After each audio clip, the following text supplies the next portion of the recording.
Now, it's been 1 year since the Victorian Government introduced Brodies Law to legislate against serious bullying in the workplace. A new campaign called Take a Stand Against Bullying is being launched to highlight the legal recourse made available by Brodies Law.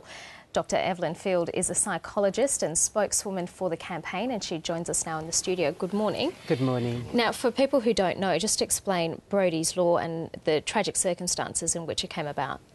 Basically, Brodie Panlock was a young waitress working for a cafe in Hawthorn, and she was sexually harassed, she was physically abused. They did all sorts of things to really torture her and I think take pleasure out of it.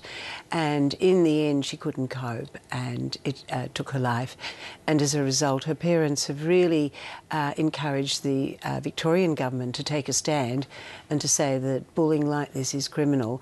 And the Act was released last year, but we're really wanting more attention to it this year. Do we have any evidence, any figures to show that it has cut down, at least to some degree, on bullying, this new legislation?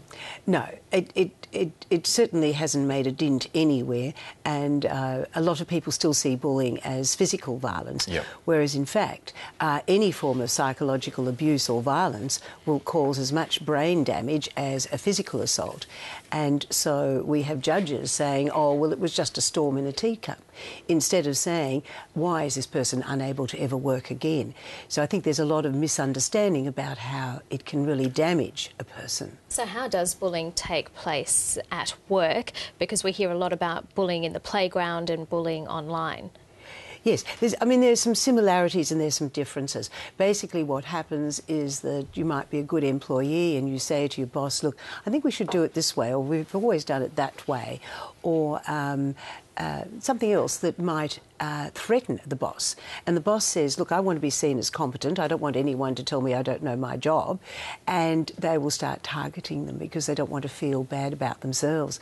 And then what happens is it escalates and it escalates, and eventually the bully, because he's done it before, gets everyone to turn against the target. Once the target is too sick to work and leaves or moves on, then the bully will probably pick on somebody else.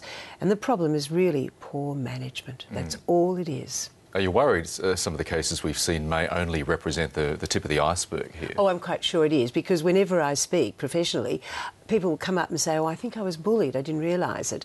And they're the ones who don't go to a psychologist for help, who don't go to WorkCover, who don't make any other reports, say, for harassment, but it may have affected them in some way. So what can workplaces do? Well, I think the first thing to accept is, like weeds or cobwebs, there's going to be bullying everywhere. 1 in 3 people in Australia are going to be affected by bullying as bystanders or victims, apart from the bullies who will also be affected. So managers have got to say, we know it's going to happen, let's take spot checks, let's keep an eye on our staff. Once a month, let's see how staff are feeling. If they're feeling threatened, unsafe, then it's bad for business and it's bad for their mental health. Let's make sure we stop it and find a nice collaborative way to do it. Dr. Evelyn Field, thank you very much for your time. Thank you.